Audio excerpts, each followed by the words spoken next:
అలాగే మరి ఈ శబ్ద యంత్రము ద్వారా బయట ఉండి రాలేక ఎంతమంది వింటున్నారో వారందరికీ కూడా మరి దూర ప్రాంతంలో ఉన్న మా కుటుంబం తరఫున, అక్కడున్న సంఘము తరఫున ప్రభువైన యేసుక్రీస్తు నామములో మరి శుభములు, వందనాలు తెలియజేస్తున్నాను. ప్రియులారా, ఈ సమయంలో మరి పరిశుద్ధ గ్రంథమును తెరచి మనందరికీ తెలిసినటువంటి వాక్యము యెషయా గ్రంథం 35వ అధ్యాయము 1 నుంచి 8వ వచనం వరకు గల లేఖన భాగాన్ని చదువుకుందాం. ప్రేరేపించబడిన వారు చదవండి. అరణ్యమును ఎండిన భూమియు సంతోషించును, అడవి ఉల్లసించి కస్తూరి పుష్పము వలె పూయును. కస్తూరి పుష్పము వలె పూయును. అది బహుగా పూయుచు ఉల్లసించు. అది బహుగా పూయుచు ఉల్లసించును. ఉల్లసించి సంగీతములు పాడును. సంగీతములు పాడును. లెబనోను సౌందర్యము దానికి లెబానోను సౌందర్యము దానికి కలుగును. కర్మేలు షారోనులకున్న సొగసు దాని కుండును. అవి యెహోవా మహిమను మన దేవుని తేజస్సును చూచును. సడలిన చేతులను బలపరచుడి. తొట్రిల్లు మోకాళ్ళను దృఢపరచుడి. తత్తరిల్లు హృదయములతో ఇట్లనుడి. భయపడక ధైర్యముగా ఉండుడి. ప్రతిదండన చేయుటకై మీ దేవుడు వచ్చుచున్నాడు. ప్రతిదండనను దేవుడు చేయదగిన ప్రతీకారమును ఆయన చేయును. ఆయన వచ్చి తానే మిమ్మును రక్షించును. గుడ్డివారి కన్నులు తెరవబడును. చెవిటివారి చెవులు విప్పబడును. కుంటివాడు దుప్పివలె గంతులు వేయును. మూగవాని నాలుక పాడును. అరణ్యములో నీళ్లు ఉబుకును. ఎండమావులు మడుగులగును. ఎండిన భూమిలో నీటి బుగ్గలు పుట్టును.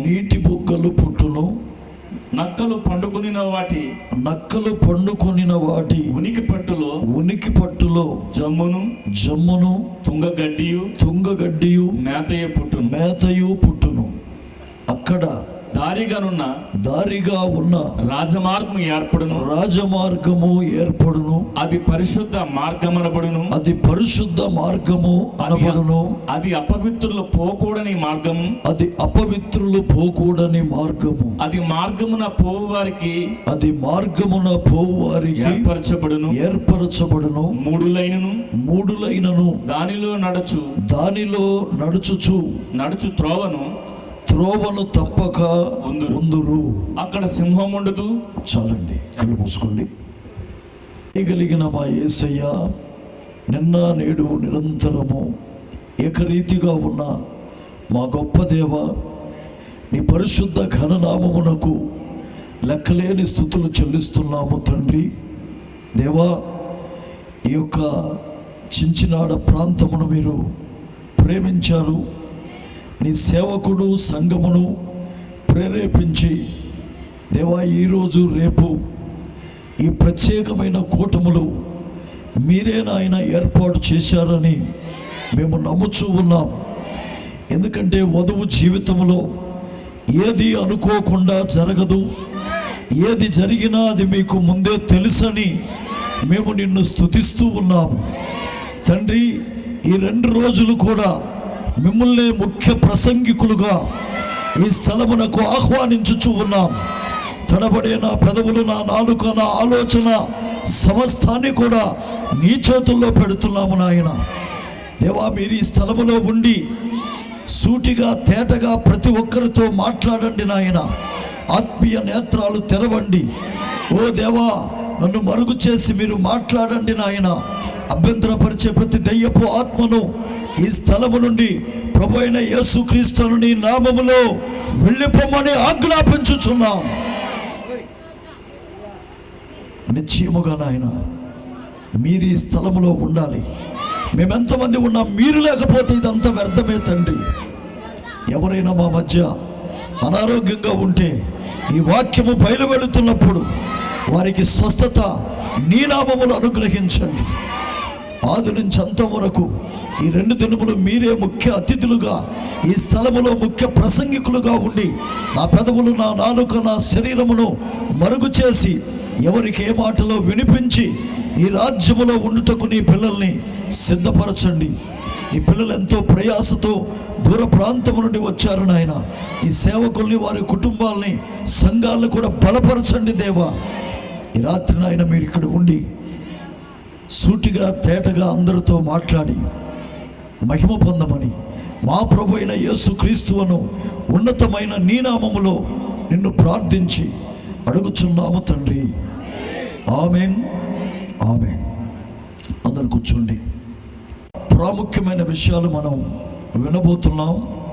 ఎందుకంటే ఈ భూమి మీద మానవుడు జీవించే ఈ జీవితం అనేది ఇది నిజమైంది కాదని మొట్టమొదటిగా మనం తెలుసుకోవాలి. ఎందుకంటే ప్రియులారా, చాలామంది ఈ లోకము శాశ్వతం అనుకుంటూ ఉంటారు. చావు తర్వాత ఏది ఉందో ఏది లేదో అనేటువంటి ఆలోచనతో ఈనాడు మానవుడు కొనసాగుతూ ఉన్నాడు. అయితే ఈ ప్రపంచంలో ఉన్న ఎన్నో మత సిద్ధాంతాలను మనం చూస్తున్నప్పుడు, మరి నేను కూడా ఒకప్పుడు ఒక విశ్వాస జీవితాన్ని కొనసాగించే రోజుల్లో క్రైస్తవ జీవితాన్ని కొనసాగిస్తూ ఉన్నప్పుడు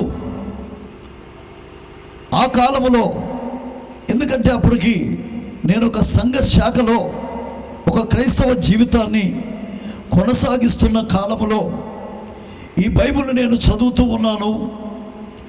ఒక సంఘములో ఒక సభ్యుడుగా నడుస్తూ ఉన్నాను. అయితే పూర్తిగా అసలు నా గురించి, నాకు అసలు మానవుడు ఎవరు, ఎందుకు ఈ భూమి మీదకి వచ్చాడు, ఏం చేస్తున్నాడు, చనిపోయిన తర్వాత వీడు ఎక్కడికి వెళతాడు అనేటువంటి ఒక ప్రశ్న వేసుకుంటే దానికి సరైన ఆన్సర్ అనేది నాకు రాలేదు. నేను చాలామందిని అడిగాను. చివరికి హిందూ పూజారులు కూడా నేను అడిగాను. నేను మిలిటరీలో పనిచేశాను ప్రియులారా. మరి మిలిటరీలో పనిచేసే రోజుల్లో నాకు దేవుని గురించి తెలుసుకోవాలని ఒక ఆశ. యేసుక్రీస్తు నిజమైన దేవుడని నమ్మాను. ఆ తర్వాత మనిషి చనిపోయిన తర్వాత ఎక్కడికి వెళుతున్నాడు, దానికి కరెక్ట్ ఆన్సర్ నాకు కావాలని ఒక మత పూజారి నేను అడిగినప్పుడు ఆయన అన్నాడు, ఎవరు చూశారు అన్నాడు.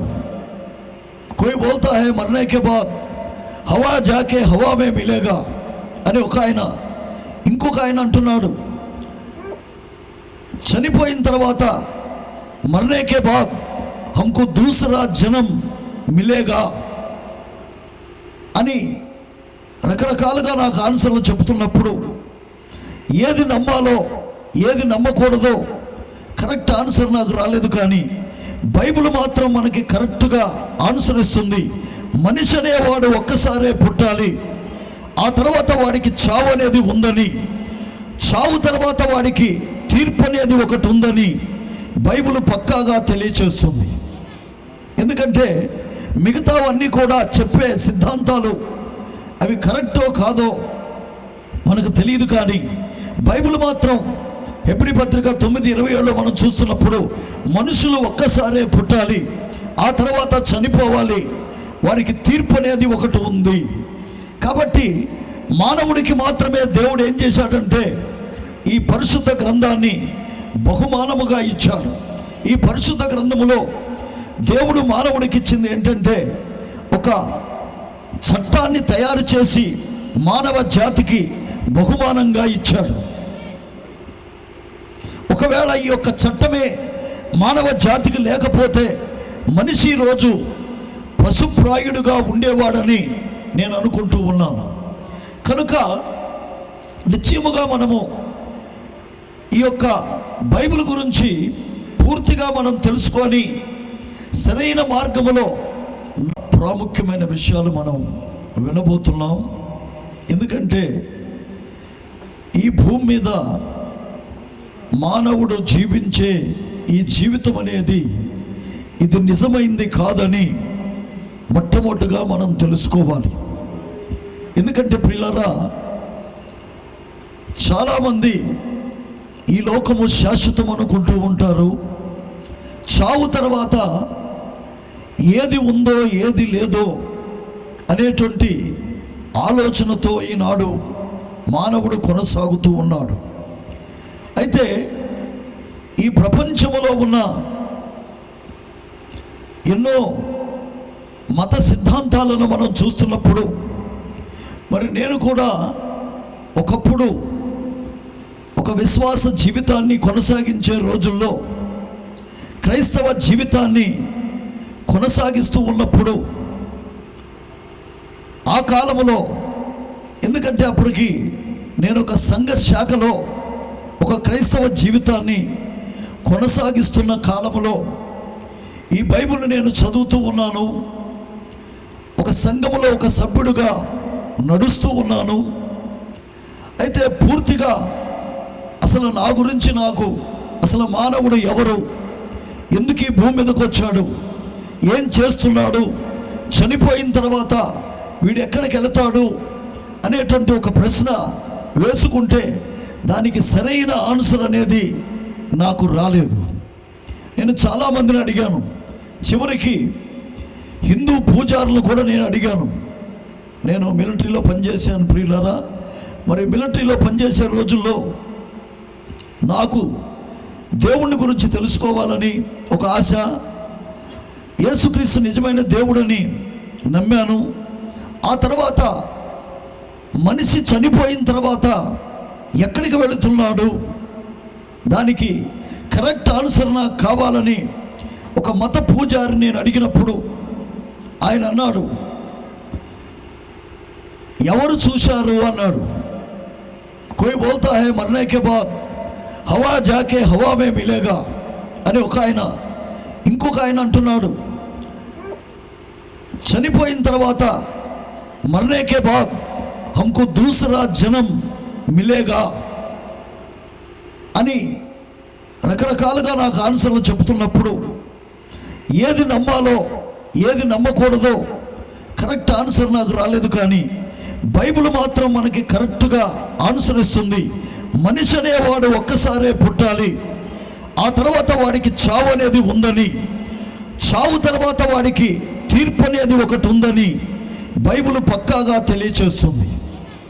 ఎందుకంటే మిగతావన్నీ కూడా చెప్పే సిద్ధాంతాలు అవి కరెక్టో కాదో మనకు తెలియదు. కానీ బైబిల్ మాత్రం హెబ్రీ పత్రిక 9:27 మనం చూస్తున్నప్పుడు మనుషులు ఒక్కసారే పుట్టాలి, ఆ తర్వాత చనిపోవాలి, వారికి తీర్పు అనేది ఒకటి ఉంది. కాబట్టి మానవుడికి మాత్రమే దేవుడు ఏం చేశాడంటే ఈ పరిశుద్ధ గ్రంథాన్ని బహుమానముగా ఇచ్చాడు. ఈ పరిశుద్ధ గ్రంథములో దేవుడు మానవుడికి ఇచ్చింది ఏంటంటే ఒక చట్టాన్ని తయారు చేసి మానవ జాతికి బహుమానంగా ఇచ్చాడు. ఒకవేళ ఈ యొక్క చట్టమే మానవ జాతికి లేకపోతే మనిషి రోజు పశుప్రాయుడుగా ఉండేవాడని నేను అనుకుంటూ ఉన్నాను. కనుక నిశ్చయముగా మనము ఈ యొక్క బైబిల్ గురించి పూర్తిగా మనం తెలుసుకొని సరైన మార్గములో ఈ బైబిల్ మనకు తెలియచేస్తూ ఉంది. అందుకే నా జీవితంలో కూడా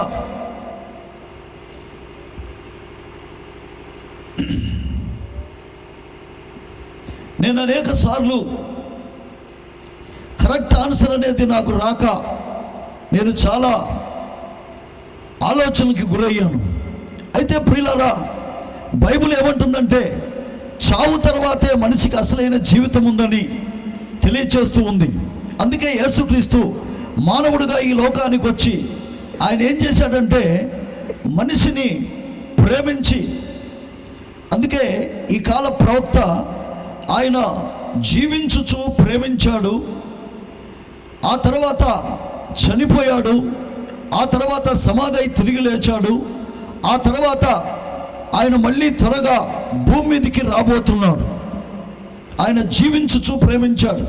ఎందుకంటే ఎంతోమంది ఈ లోకానికి దేవుళ్ళు అనబడిన వారు, దేవతలు అనబడిన వారు వచ్చారు. అయితే వారందరూ కూడా చనిపోయి సమాధుల్లో అలాగే ఉన్నారు. అందరూ ఆమెనంటారా? మీరెవరు నాకు కనపట్లేదు, నేను లైట్లతో మాట్లాడినట్టుగా ఉంది. సరే, ఏది ఏమైనా మంచిగా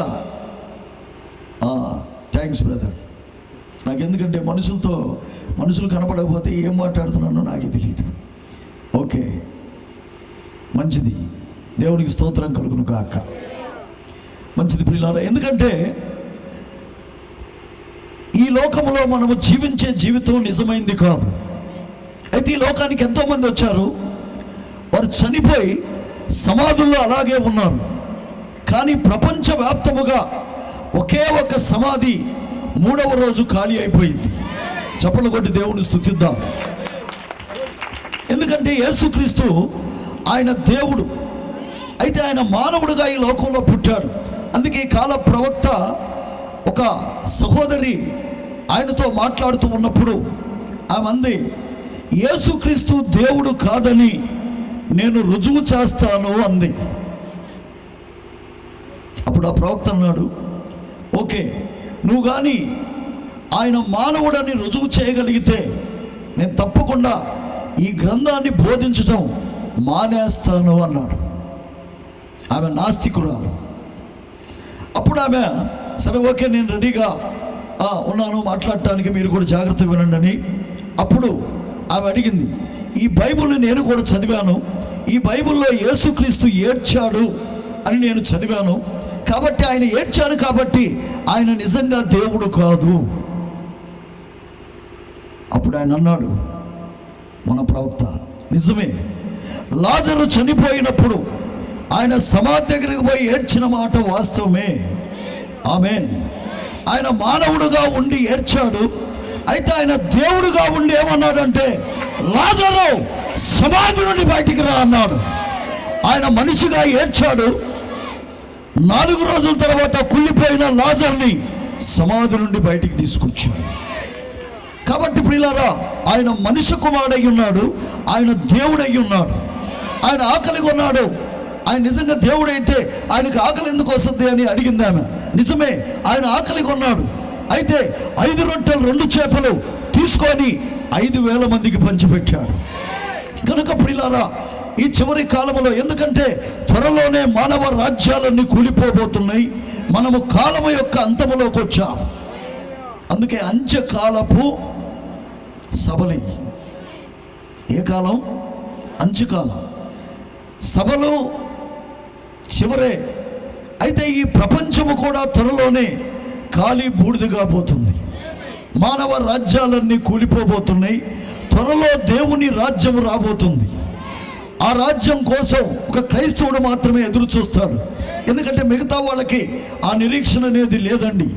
కారణం ఏంటంటే ఈరోజు ప్రపంచంలో ఉన్న శాస్త్రవేత్తలందరూ కూడా ఏమని ఆలోచిస్తున్నారంటే, ఈ ప్రపంచం త్వరలో అగ్ని గంధకాలతో కాలిపోబోతుంది. కాలిపోయే ముందు కొంతమంది మనుషుల్ని ఆ యొక్క అంగార గ్రహం మీదకి తీసుకొని వెళ్ళి అక్కడ కొంతకాలం వారిని దాచి, ఎందుకంటే అక్కడ గాలి, నీరు, నిప్పు ఏమీ లేదు అక్కడ. అప్పుడు ఈ ప్రజలు అక్కడ తీసుకెళ్ళిన తర్వాత అక్కడ కొంతకాలం ఉంచి అక్కడ వారికి తినడానికి, తాగటానికి గాలి అన్నీ కూడా సప్లై చేసి, ఎందుకంటే బాగా డబ్బు ఎక్కువ ఉన్నోళ్ళు ఇప్పుడు అక్కడ ప్లాట్లు వేసుకొని అక్కడ కొనుక్కొని వెళ్ళటానికి సిద్ధంగా ఉన్నారు. ఇంచుమించు ఒక 20-25 మందిని అక్కడికి షిఫ్ట్ చేయగలిగితే ఈ భూమి కాలిపోయిన తర్వాత మరలా వారిని తీసుకొచ్చి ఇక్కడ మరి కాపురాలు చేపించి ఆ తర్వాత పిల్లల్ని పుట్టిద్దాం అనే ఒక ఆలోచనతో ఉన్నారు. అయితే బైబిల్లో అలా లేదు. పంచభూతాలు మిక్కుటమైన వేండ్రముతో కాలిపోతాయి. భూమి మీద ఉన్న కృత్యాలు కాలిపోతాయి. ఆ తర్వాత ఆకాశాలు కూడా రగులుకుంటాయి అంట. ఆకాశాలు రగులుకున్నప్పుడు అంగార గ్రహం మీద ఉండేవాళ్ళు కూడా రగులుకుంటారు. కనుక వారు ఎంత ప్రయత్నం చేసినా మనిషి మార్గం అనేది ఎప్పుడు కూడా అది తప్పే. అందుకే రాత్రి నేను చెప్పబోయే ప్రాముఖ్యమైన అంశం ఏంటంటే, ఒకటి మనిషి మార్గం, ఇంకొకటి దేవుని మార్గం. దేవుని మార్గంలో ఈరోజు మనం తప్పకుండా నడవాలి. మానవుని యొక్క మార్గం ఎప్పుడు కూడా తప్పే, ఎందుకంటే మనిషి పుట్టుకే తప్పు. అందుకే దావీదు అంటాడు, నేను పాపములోనే గర్భము ధరించాను, పాపములోనే నా తల్లి నన్ను కన్నది. కాబట్టి గర్భఫలము దేవుడిచ్చే బహుమానమైన, ఆ వివాహము అన్ని విషయాల్లో ఘనమైనదైనా అది దేవుని చిత్తము కాదు, కానీ అది అనుమతి చిత్తమయ్యున్నది. అందుకే మనిషి పుట్టింది పాపంలో పుట్టాడు, వాడి ఆలోచనలన్నీ కూడా టోటల్గా పాపమే. కాబట్టి ఇప్పుడు మనం తప్పకుండా దేవుని యొక్క మార్గం ఏంటో తెలుసుకొని తీరాలి. దేవుని యొక్క మార్గం ఏం చేస్తుందంటే, అది మనల్ని మోక్షానికి తీసుకొని వెళ్తుంది. అందుకే బైబిల్ ఏమనుందంటే, యెషయా గ్రంథము త్వరగా చూడండి. యెషయా 34:16 వచనంలో మనము చూస్తున్నప్పుడు, ఈ రాత్రి మెల్లగా వెళదాం. యెహోవా గ్రంథమును పరిశీలించి చదవాలి. అందుకే బైబిల్ని చాలా జాగ్రత్తగా మనము చదవాలి. కారణం ఏంటంటే, మరి ఇప్పుడు ప్రపంచంలో ఉన్న మానవ జాతి అందరూ కూడా చనిపోయిన తర్వాత మోక్షమున్నది, నరకమున్నది అనేటువంటి కొన్ని ఆలోచనలతోటి ఎవరు తయారు చేసుకున్న మార్గములో వారు ప్రయాణం చేస్తూ ఉన్నారు. చాలామంది దేవుళ్ళు ఉన్నారండి మనకి. నేను విమర్శించట్లేదు ప్రియులారా. మా ఊర్లో మా తాతగారు కూడా ఒక దేవుడు. మొన్ననే మా సంఘ విశ్వాసులను తీసుకెళ్ళా. ఆ ఊర్లో కూటం జరిగేటప్పుడు మా విశ్వాసులను తీసుకెళ్ళి, చూడండి మా తాత ఈయన దేవుడు అంట. ఒకప్పుడు చిన్నప్పుడు మేమేని దేవుడుగా ఆరాధించాం. ఆయన సమాధి చూపించాను. ఆయన సజీవుడుగానే చనిపోయి సమాధి అలా 4 పలకలుగా కూర్చొని సమాధి కట్టి చేసుకున్నాడు. ఆయన భార్య సమాధి ఆయన పక్కనే ఉంటుంది, పెద్ద గుడి. ఆ గుడికి సంబంధించిన 18 ఎకరాలు దేవుడు మాన్యం. అక్కడ మా వాళ్ళు ఆ దేవుడు మాన్యాన్ని పండించుకుంటూ పూజారులుగా ఉంటున్నారు. కనుక ఈ ప్రపంచంలో అనేక మంది దేవుళ్ళు ఉన్నారు, కానీ యేసుక్రీస్తు నిజమైన దేవుడని ఎందుకు నేను చెప్తున్నానంటే, ఆయన మరణమును జయించి తిరిగి లేచి ఒక వాగ్దానం చేశాడు ఆయన మానవ జాతికి. బ్రతికి ఉండగా ఎవడైతే నా యందు విశ్వాసం ఉంచుతాడో చనిపోయినా నేను వాడిని లేపుతానన్నాడు. కాబట్టి యేసుక్రీస్తు మానవ జాతికి ఇచ్చినటువంటి ఒక ప్రాముఖ్యమైన ఆఫర్ ఏంటంటే, ఈ భూమి మీద మనము జీవించే ఈ జీవితం నిజమైంది కాదు. ఇది నిజం కాదండి. మానవ జీవితానికి ఒక గీత లాంటిది. ఆ గీతకి ఆది ఉంటుంది, అంతం ఉంటుంది. ఆమేనంటారా? గీతకి ఏముంటుంది? ఆది, అంతం. స్టార్టింగ్ పాయింట్ ఉంటుంది, ఎండింగ్ పాయింట్ ఉంటుంది. ఆమేన్. అంటే పుట్టుక, చావు. ఆమేన్. అయితే మన లోపల ఇంకొక మనిషి ఉన్నాడు. ఆ మనిషి పుట్టుక లేదు, ఆ మనిషికి చావు లేదు. ఆ మనిషి ఎలా ఉన్నాడంటే ఒక గుండ్రని చక్రములాగా ఉన్నాడు. ఆ చక్రానికి ఆది అంతము లేదు. దేవుడు కూడా ఒక గుండ్రని చక్రమై ఉన్నాడు. ఆయన ఆది అంతము లేని దేవుడై ఉన్నాడు. హల్లెలూయా. కాబట్టి మనిషికి దేవుడు ఏం చేశాడంటే, ఆది అంతము కలిగిన కనబడే ఒక శరీరం ఇచ్చాడు. మనిషిలో ఆది అంతము లేని ఇంకొక మనిషిని పెట్టాడు. ఆ మనిషికి ఆది లేదు, అంతము లేదు. హల్లెలూయా. మొన్న ఒక ఆయన నన్ను అడిగాడు, ఏమండి చిన్నపిల్లలు చచ్చిపోయినప్పుడు పరలోకంలో కూడా చిన్నపిల్లలుగా ఉంటారా? ఒక పాస్టర్ గారు అడుగుతున్నాడు ఇది. ఆ చిన్నపిల్లల్ని యేసు ప్రభు పరలోకంలో ఆడిస్తూ ఉంటాడంట కదా, చిన్న చిన్న బొమ్మలు తీసుకొని. చూడండి, అంటే క్రైస్తవుడే ఆయన, పాస్టరే, కానీ ఆయనకి సరైన అర్థం అనేది లేదు. అంటే ఆయన ఉద్దేశం ఏంటంటే, ముసలోళ్ళు చచ్చిపోయి పరలోకంలో ముసలోళ్ళుగా ఉంటారు, యవనస్తులు చచ్చిపోయి పరలోకంలో యవనస్తులుగా ఉంటారు, చిన్నపిల్లలు చచ్చిపోయి పరలోకంలో చిన్న ఇప్పుడు ఆ చిన్నపిల్లల్ని ఎవరు ఆడుతున్నారంట? యేసయ్య ఆడుతున్నాడంట. అర్థమవుతుందా? అయితే ఈ కాలానికి దేవుడు బైబిల్ని అర్థం చేసుకోవడానికి మనకు ఒక మార్గాన్ని తయారు చేశాడు. చప్పట్లు కొట్టి దేవుడిని స్తుతిద్దాం. ఎందుకంటే మన మార్గం ఎప్పుడు కూడా తప్పే, దేవుని మార్గమే కరెక్ట్. అందుకే రాత్రి దేవుడు ఏర్పాటు చేసిన మార్గము గుండా మనం వెళ్ళటానికి ప్రారంభిద్దాం. ఓకేనా? ఆయన మార్గంలో వెళదామా? మన మార్గంలో వెళదాం? ఆయన మార్గంలోనే వెళదాం. ఎందుకంటే ఒకసారి 8వ వచనం చదవండి. యెషయా 35:8. అక్కడ దారిగా ఉన్న దీని పేరు రాజమార్గం. దేవునికి స్తోత్రం కలుగును గాక. రాజమార్గము ఏర్పడును, అది పరిశుద్ధ మార్గము అనబడును, అది అపవిత్రులు పోకూడని మార్గము, అది మార్గమున పోవు వారికి ఏర్పరచబడెను. దేవునికి స్తోత్రం కలుగును గాక. చూడండి, ఇప్పుడు ఈ రాత్రి ప్రియులారా, మరి దేవుని మార్గము మనిషి మార్గం. అందుకే బైబిల్లో ఏమన్నాడంటే దేవుడు 6:16 చదవండి త్వరగా. ఇర్మియా 6:16.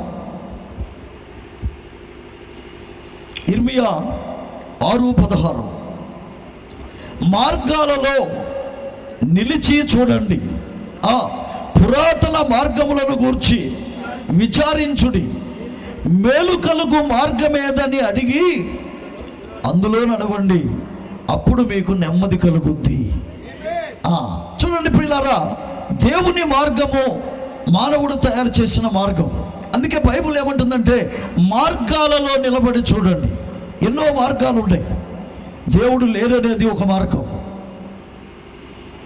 కొంతమంది బైబిల్ని అన్నీ నేను నమ్మనండి, కొన్ని మాత్రం నమ్ముతాను, కొన్ని మాత్రం నేను నమ్మను అనేవాళ్ళు చాలామంది ఉన్నారు.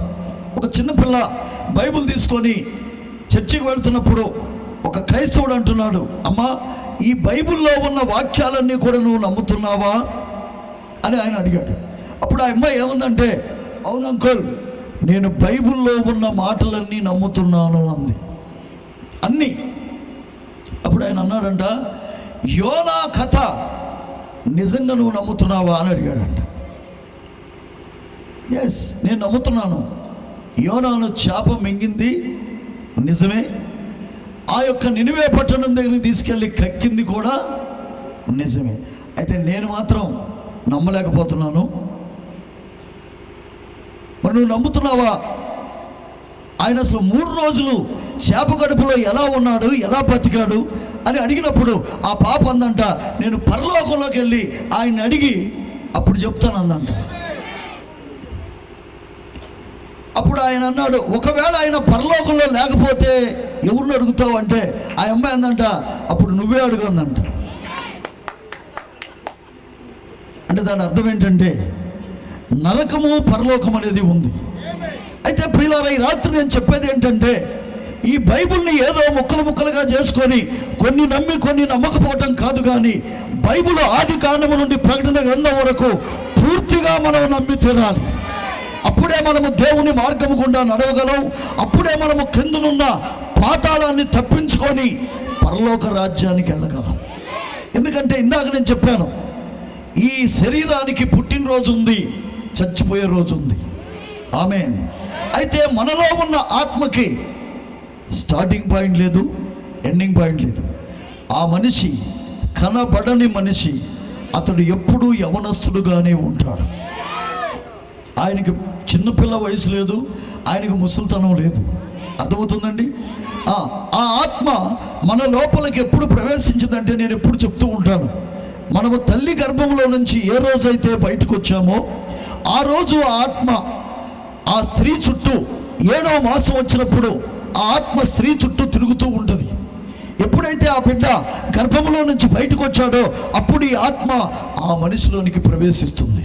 ఎప్పుడైతే ఆ మనిషి లోపలికి ప్రవేశించాడో అప్పుడు ఆ బిడ్డ కెవ్వుమంటే ఒకసారి కేక వేస్తాడు.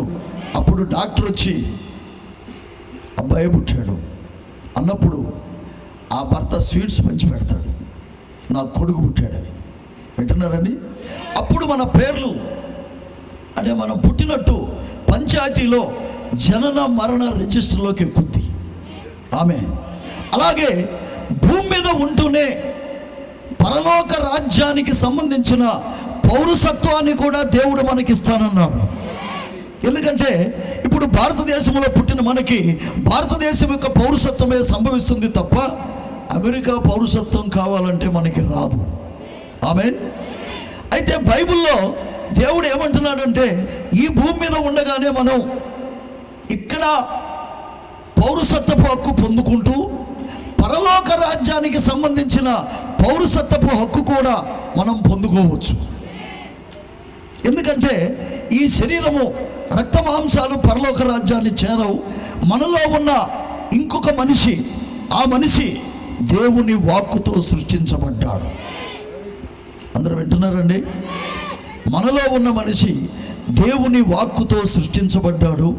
కనబడే ఈ మనిషి దేవుని వాక్కుతో సృష్టించబడలేదు, కానీ మట్టి లోపల ఉన్న 16 రకాల పదార్థాలతో నిర్మించబడ్డాడు. అంటే ఒక మనిషిని దేవుడు నిర్మించాడు, కనబడే మనిషిని. ఇంకొక మనిషిని దేవుడు మనలో ఉన్న మనిషిని సృష్టించాడు. ఒకటి సృష్టించబడింది, ఒకటి నిర్మించబడింది. ఆమేన్. ఇప్పుడు చూడండి, ఈ బిల్డింగు సృష్టించాడా ఈ ఓనరు? దీన్ని నిర్మించాడా? టాపీ మేస్త్రుల ద్వారా ఈ బిల్డింగ్ నిర్మించబడింది. ఆమేన్. అయితే సూర్యుడిని మాత్రం దేవుడు నిర్మించలేదు. ఆయన కలుగునుగాక అన్నప్పుడు అది సృష్టించబడింది. సృష్టి వేరు, నిర్మాణం వేరు. అందుకే దేవుడు ఆదిలో మానవుణ్ణి, ఇద్దరు మనుషులు, ఒకడు కనబడే మనిషి, ఇంకొకడు కనబడని మనిషి. ఆమేన్.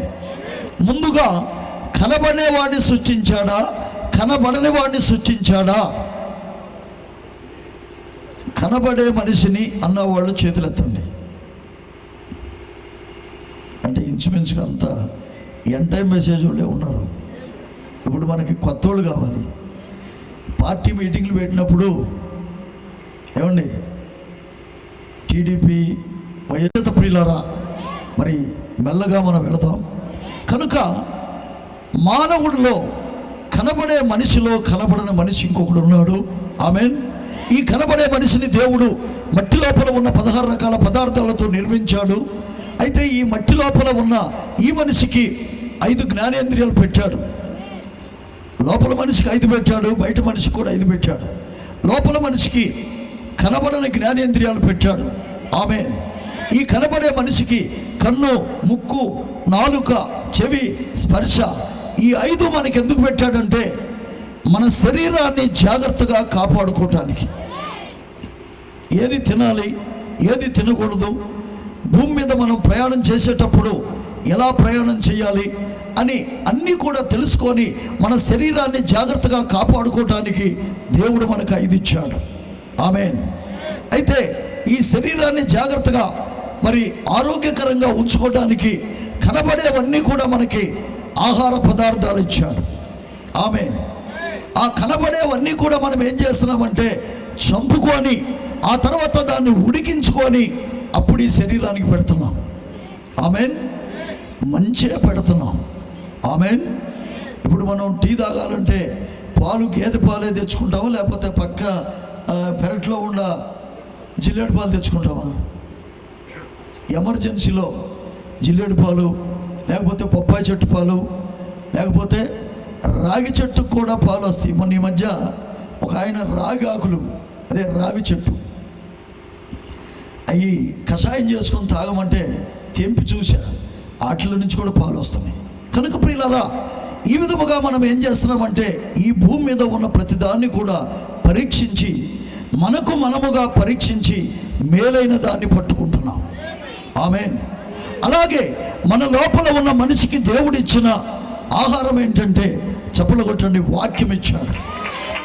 వాక్యం అనే ఆహారము లోపల మనిషికి ఇచ్చాడు. ఎందుకంటే లోపల మనిషి తయారైంది వాక్కుతో సృష్టించబడ్డాడు కాబట్టి ఆ మనిషికి ఆకలి పెట్టాడు, దాహం పెట్టాడు. ఆ మనిషికి కూడా 5 జ్ఞానేంద్రియాలు పెట్టాడు. ఆ మనిషికి ఆహారం ఇచ్చాడు, అదే వాక్యం అనే ఆహారం. అందుకే ఈ వాక్యాన్ని మనం తినేటప్పుడు దీన్ని పరీక్షించి జాగ్రత్తగా తినాలి. తెస్సలోనికి రాసిన మొదటి పత్రిక 5:21 ఒకసారి చూడండి. తెస్సలోనికి రాసిన మొదటి పత్రిక 5:21.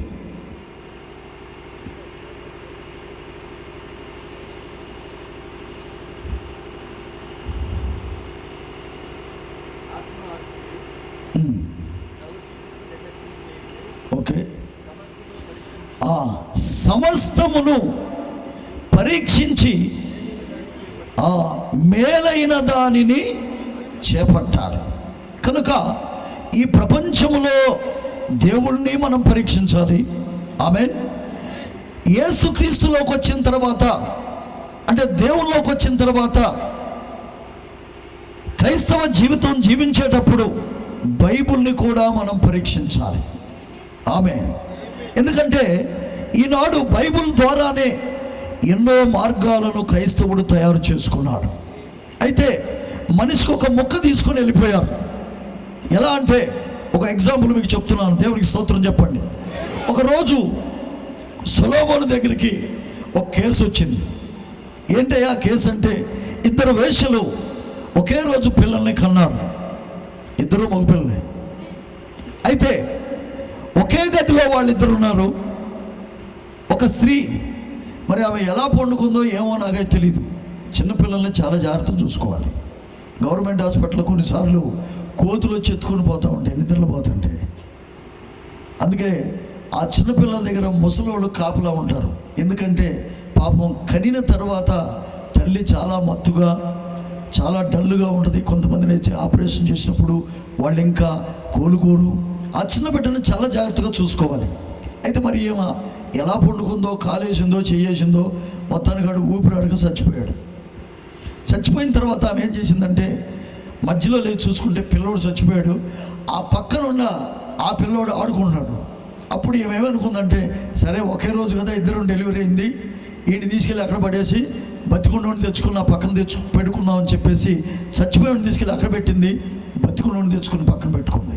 ఈలోపు ఆ తల్లి లేచి చూసుకుంది, పిల్లోడు చచ్చిపోయి ఉన్నాడు.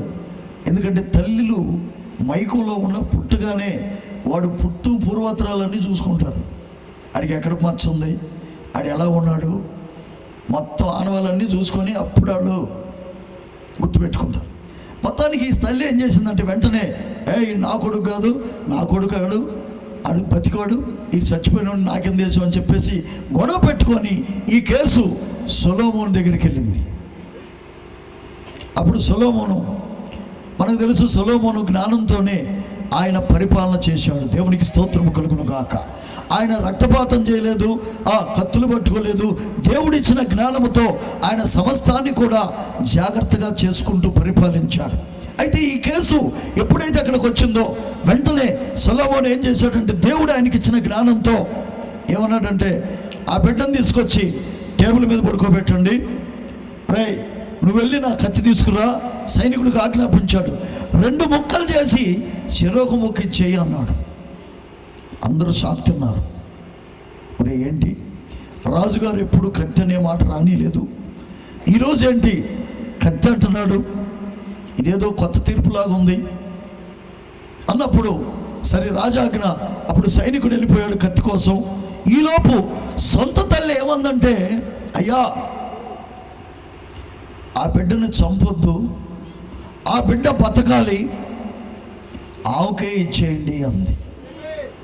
అయితే నిజము కాని తల్లి ఏమందంటే, లేదు లేదు, రాజుగారు చెప్పినట్టు 2 ముక్కలు చేయండి అంది. ఎందుకని, నా కొడుకు చచ్చిపోయాడు, ఈడు కూడా చచ్చిపోవాలని. నిజమైన తల్లి బయటపడిందా లేదా? ఈరోజు ఎందుకు నేను ఈ కథ చెప్తున్నానంటే, ఈ బైబిల్ని అనేక ముక్కలుగా క్రైస్తవులు చేసుకొని, యేసుక్రీస్తు నిజమైన దేవుడేనండి, చనిపోయి తిరిగి లేచాడండి, నమ్మి బాప్తిసం పొందితే పరలోకమేనండి. కానీ యేసయ్యని నమ్మినంత మాత్రాన నువ్వు పరలోకం చేరవు.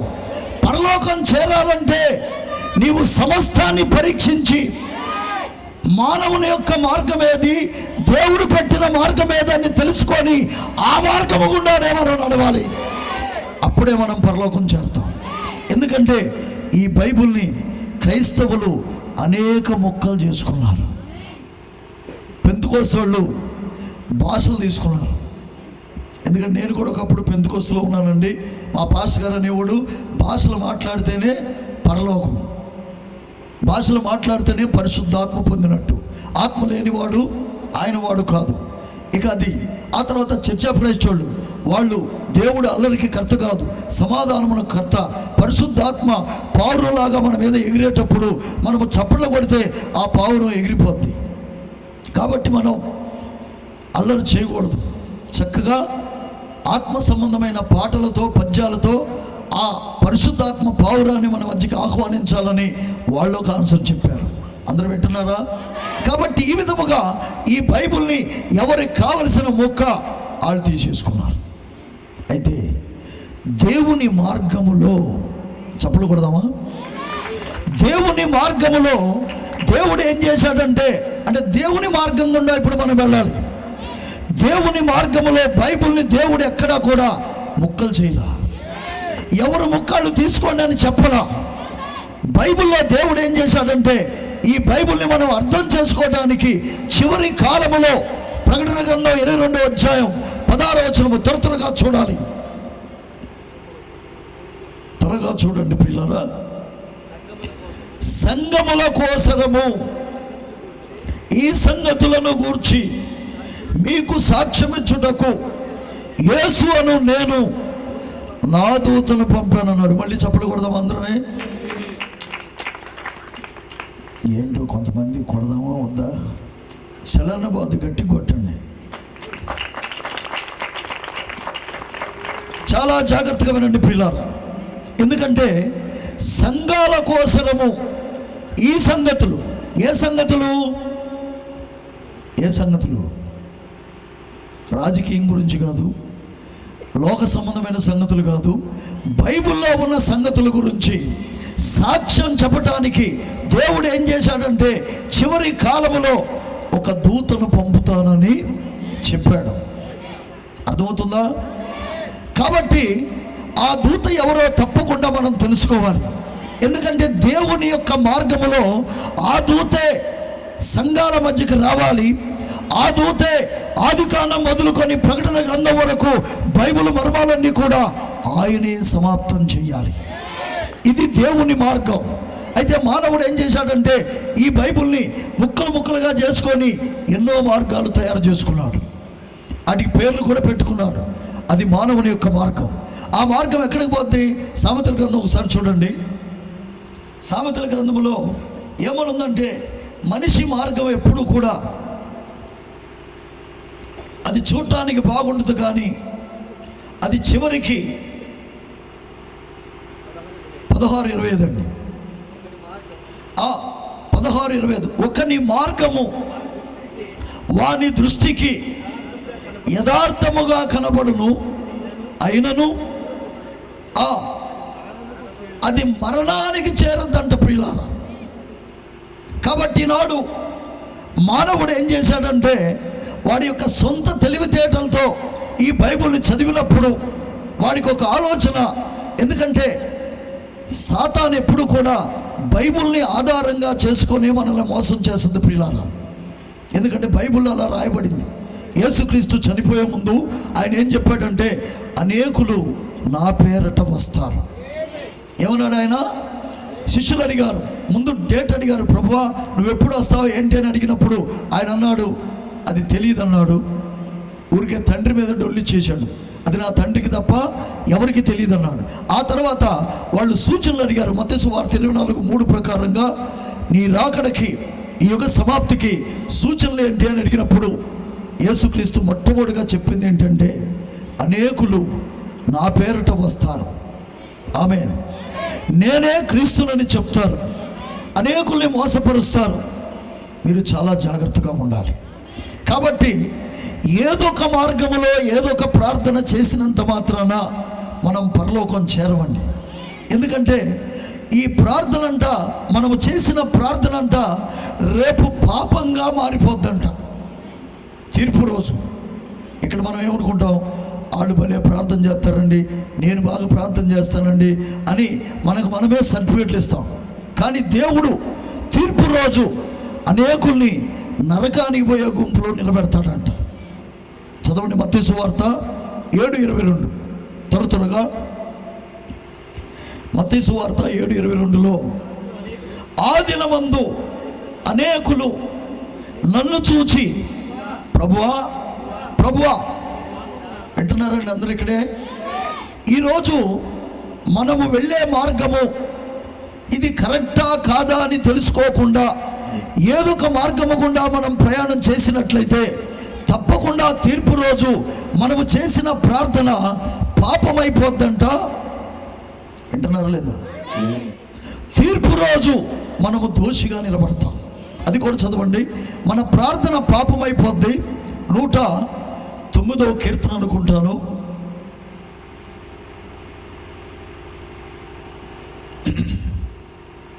109 7వ వచనం.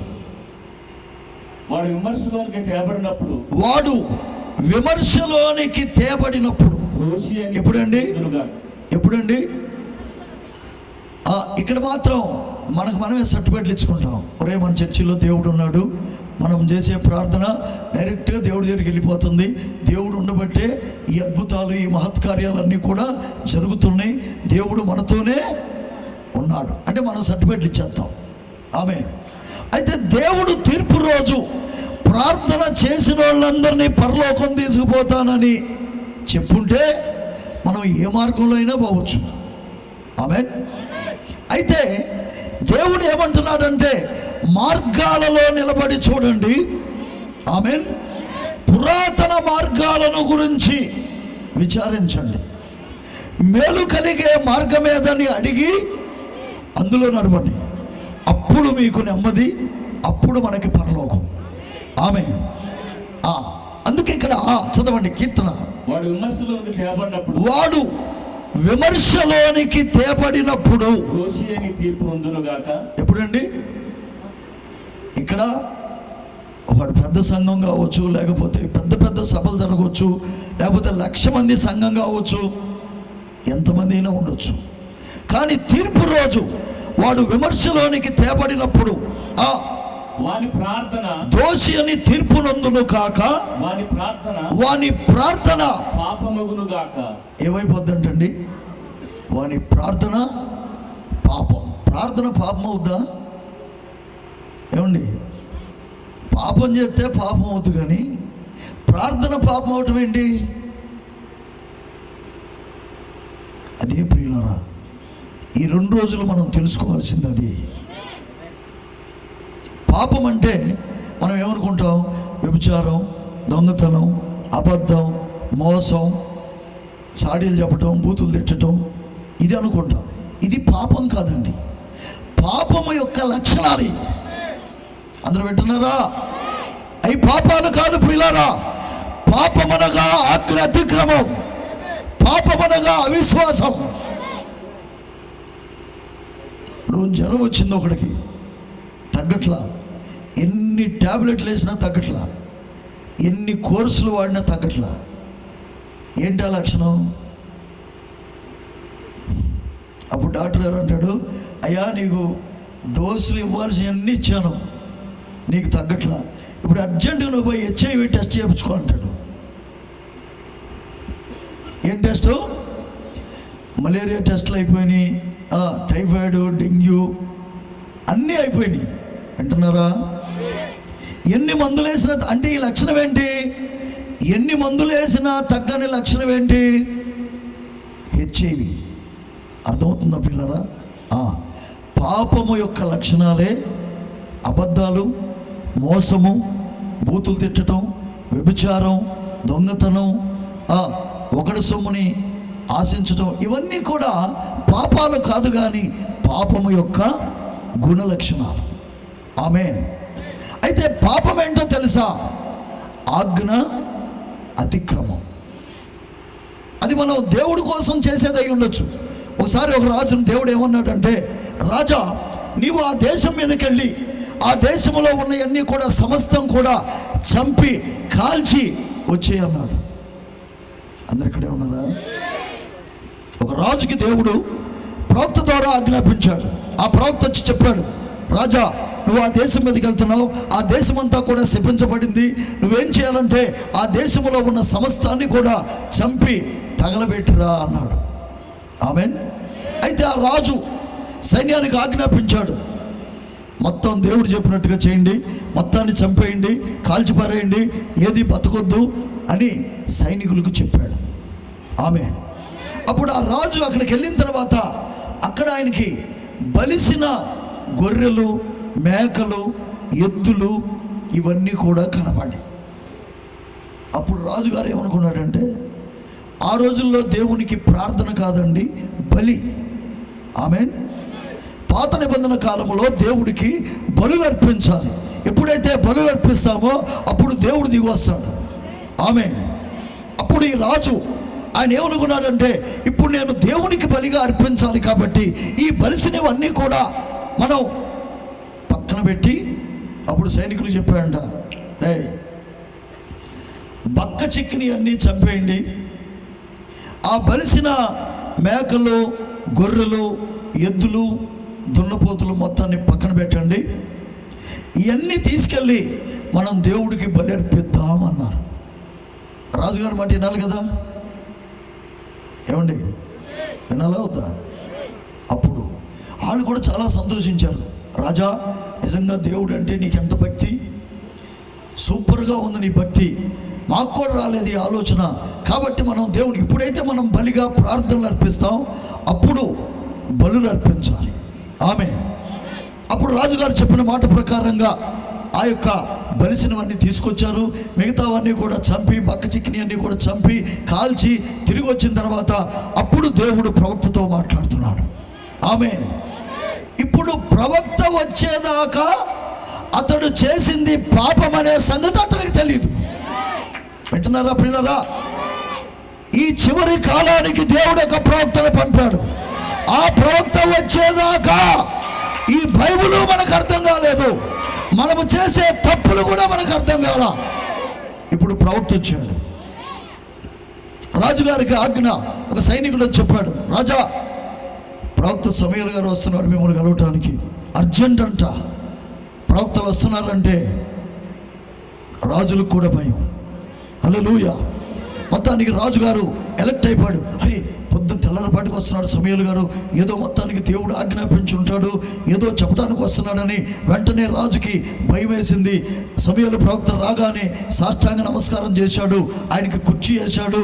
సమూయేలు గారు చెప్పండి ఏం తీసుకొచ్చారు, దేవుని యొక్క వాక్యం ఏంటి అన్నప్పుడు ఒకసారి చదువుదాం ప్రియులారా. త్వరగా 15వ అధ్యాయం, సమూయేలు రాసిన మొదటి గ్రంథం 15వ అధ్యాయం. ఎందుకంటే చూడడానికి మనకి సమయం లేదు కాబట్టి నేను కొంచెం స్పీడ్గా వెళ్ళాలి. 15వ అధ్యాయం 20 నుంచి చదవండి. అందుకు సౌలు ఆ మాట అనవద్దు, నేను యెహోవా మాట విని యెహోవా నన్ను పంపిన మార్గమునకు పోయి. చూడండి, దేవుని మార్గంలోనే వెళ్ళాడు. అమాలేకుల రాజైన అగగును తీసుకుని వచ్చి తిని, కానీ అమాలేకులను నిర్మూలం చేసి తిని. దేవుడు ఏం చేశాడంటే మొత్తాన్ని లేపేమన్నాడు. దేవునికి స్తోత్రం కలుగును కాక.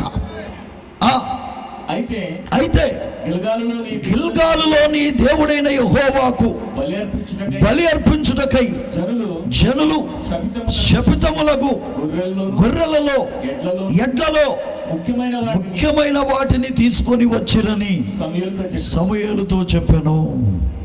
దేనికి తీసుకొచ్చారండి ఇప్పుడు? ఏమంటే అందరూ వింటున్నారా? దేవునికి బలి అర్పించాలి. ఇప్పుడు మనము మోకరించి మన హృదయాన్ని దేవునికి బలిగా అర్పిస్తాం. ఆమేన్. పాత నిబంధనలో దేవునికి ప్రార్థన కాదు కానీ బలి అర్పించాలి. అంటే ఇప్పుడు సౌలు చేసేది ఒక విధంగా చూస్తే అది ఒక ప్రార్థన. ఆమేన్. ఇప్పుడు మనం ప్రార్థన, అప్పుడు బలి. ఇప్పుడు దేవుడు ఎప్పుడు వస్తాడంట? 2-3 ఎక్కడ నా నామంలో ఏకీభవిస్తే వారి మధ్య ఉంటాను. 2-3 అంటే ఎవరు? 2-3 అంటే ఎవరు? అంటే ఒకళ్ళు మోకరిస్తే రాడా? ఏమండి, ఒక్కళ్ళు మోకరిస్తే రాడా? రాడా? ఇద్దరు ముగ్గురు అంటే మన శరీరం, ఆత్మ, ప్రాణం, రక్తం, ఈ మూడు ఒకటవ్వాలి, అప్పుడు దేవుడు వస్తాడు. ఇద్దరు ముగ్గురు అంటే ఒకదానివే నీ భర్త లేకపోతే నీ పిల్లలు ఉంటేనే వస్తాడు అనుకోవద్దు. వింటున్నారా? సరే, ఇప్పుడు మనము మోకరించినప్పుడు మనము దేవునికి ప్రార్థన ద్వారా బలి అర్పిస్తున్నాం. హల్లెలూయా. అంటే మనలో ఉన్న తప్పుల్ని మనము దేవునికి బలిగా అర్పిస్తూ ఉంటాం. ప్రభువా, ఇక నుంచి నేను ఈ తప్పు చేయను, ఇక నుంచి నేను ఈ తప్పు చేయను అంటే మనలో ఉన్న తప్పుని దేవుని సన్నిధిలో బలిగా అర్పిస్తున్నాం. ఆమేన్. అయితే ఇప్పుడు పాత నిబంధనలో ఏంటి? జంతువుల్ని బలి అర్పించాలి. ఆమేన్. ఇప్పుడు సమూయేలు అంటున్నాడు త్వరగా. అందుకు సమూయేలు తాను సెలవిచ్చిన ఆజ్ఞను ఒకడు గైకొనుట వలన యెహోవా సంతోషించినట్లు ఒకడు దహన బలులను అర్పించుట వలన ఆయన సంతోషించునా? ఆలోచించుము. బలులు అర్పించుట కంటే ఏదండి? ఆజ్ఞను గైకొనుటయు పొట్టేళ్ల కొవ్వు అర్పించుట కంటే మాట వింటయు శ్రేష్టం. ఇది చాలా జాగ్రత్తగా నోట్ చేసుకోండి ప్రియులారా. తర్వాత తిరుగుబాటు చేయుట సోది చెప్పుటయును పాపంతో సమానం. దేంతో సమానం అంటండి? సోది చెప్పించుకున్న వాళ్ళు ఎంతమంది ఉన్నారు? చేతులు ఎత్తండి. సోది చెప్పించుకున్నోళ్ళు నిజం చెప్పండి, ఎవరు చెప్పించుకోలేదా? ఇప్పుడు కాదండి, లోకంలో ఉన్నప్పుడు నేను చెప్పించుకున్నానండి. ఎందుకంటే నేను అసలు బతుకుతానో లేదో అని నా మీద నాకు గ్యారంటీ ఉండేది కాదు. కనబడ్డవాడి కల్లా చెయ్యి చూపించేవాడిని, వాడు భలే చెప్పేవాడు, నువ్వు మామూలుడివి కాదు, నువ్వు అట్టా ఇట్టా అనేవాడు. చివరికి నేను పాస్టర్ అయిన తర్వాత కూడా పొద్దున్నే వాళ్ళు ఏమంటారు, గంటా సాహెబ్లు తెల్లారుజామున చంగం దేవరా దెయ్యాలు బట్టి ఉంటారు పుల్లుగాళ్ళు, వాళ్ళు వచ్చి కరెక్ట్గా చెప్పేవాళ్ళు అంట. నా భార్య అనేది, ఏమండి మీ గురించి అన్నీ కరెక్ట్గా చెబుతున్నారు, వాళ్ళు ఏంటండి అట్లా చెబుతున్నారంటే దెయ్యానికి అన్నీ తెలిసే అంటే అనేవాడిని. ఆయన దేవుని ఆత్మతో నడిపించబడు, డబ్బులు ఇస్తే తీసుకోడంట, అన్నీ చెప్పి వెళ్ళిపోతాడంట. అందరు వెళ్ళకపోయామో డబ్బులు ఇవ్వదే పోడు, మా ఇంటి దగ్గరకు వచ్చి కాసేపు అయి కొట్టి అవన్నీ చెప్పి డబ్బులు కూడా తీసుకొని వెళ్ళిపోతాడు. అర్థమవుతుందండి? సరే, మొత్తానికి పాత నిబంధనలో దేవుడు ఏమన్నాడంటే, ఎవడైనా సోది చెప్పేవాళ్ళు ఉంటే వాళ్ళని చంపేయమన్నాడు. జాతకాలు, ఎందుకంటే మనం వాళ్ళకు భయపడ్డట్టు దేవుడికి భయపడం. అవునా కదా? సిద్ధాంతం వస్తాడు, అమ్మ ఈ గుమ్మ వెంట ఎక్కడ పెట్టారు, ఇది కానీ పెడితే ఈ ఇంటి యజమాని అవుట్ అన్నాడు అనుకో, తెల్లారి బయటికి సుత్తులు మలాట్లు తీసుకొచ్చి పగలగొట్టి మూచి పారేసిన తర్వాత అప్పుడు అమ్మయ్య అనుకుంటాడు. మా ఇంటి ముందు ఒక పాస్టర్ గారు మెట్ల ల్యాండింగ్ తప్పు వచ్చిందన్నాడు, దాన్ని పగలగొట్టి పారేశాడు. నేను వద్దన్న కొందును పగలగొట్టిన కొద్ది రోజులకు ఒక వారానికి ఆయన భార్య చచ్చిపోయింది. నేను నన్ను ఇప్పుడు ఏం చేస్తావన్నా. కాబట్టి ప్రియులరా, మానవుడు పెట్టిన పద్ధతులు మాత్రం మనం కరెక్ట్గా పాటిస్తాం, దేవుడికి మనం భయపడం. అవునా? అందుకని దేవుడు ఏమన్నాడంటే, పాత నిబంధనలో ఎవడైనా సరే అలాంటోడు వస్తే వాడిని బతకనియొద్దు అన్నాడు. అర్థమవుతుందండి? కనుక ప్రియులారా, ఇప్పుడు మనము తిరుగుబాటు చేస్తే దేంతో సమానం అంట? మనం చెప్పించుకున్నట్టు కాదు, మనమే సోది చెప్పినట్టు. ఇప్పుడు దాకా మనం చెప్పించుకున్నాం. ఆమేన్. వాక్యాన్ని వంకర చేస్తే సోదె చెప్పుట అను పాపముతో సమానం. అర్థమవుతుందండి? తర్వాత మూర్ఖతను సోది చెప్పడం అయిపోయిన తర్వాత ఏముంది? మూర్ఖతను అగపరచుట. దేంటి? గృహ దేవతలను పూజించుటతో సమానం. ఇప్పుడు ఈయన చేసింది ఏంటి? ఈయన చేసింది ఆజ్ఞ అతిక్రమం. ఆమె 2 రకాల పాపాలు చేశాడు. కానీ ఆయన దృష్టిలో నేను దేవునికి మంచి చేస్తున్నాను అనేటువంటి ఒక ఆలోచన ఉంది. కానీ ప్రవక్త వచ్చిన తర్వాత ఆయన చేసింది పాపమైపోయింది. అర్థమవుతుందా ప్రియులారా? ప్రవక్త రానంత వరకు ఆయన ఏమనుకున్నాడు? నేను చేసేది కరెక్ట్ అనుకున్నాడు. అర్థమవుతుందండి? కాబట్టి రాత్రికాల సమయంలో ఈ బైబిల్ని మనం చదివేటప్పుడు చాలా జాగ్రత్తగా చదవాలి. ఇది చాలా లోతైనది, ఇది చాలా దూరమైనది అంటున్నాడు ప్రసంగి. ఈ బైబిల్ చాలా లోతైనది, బహు దూరముగా ఉన్నది, సత్యమైనది. అది కూడా చదవండి. 7:24 అనుకుంటా. బహు లోతుగాను దూరముగా ఉన్నది. 7:24 ప్రసంగి. సత్యమైనది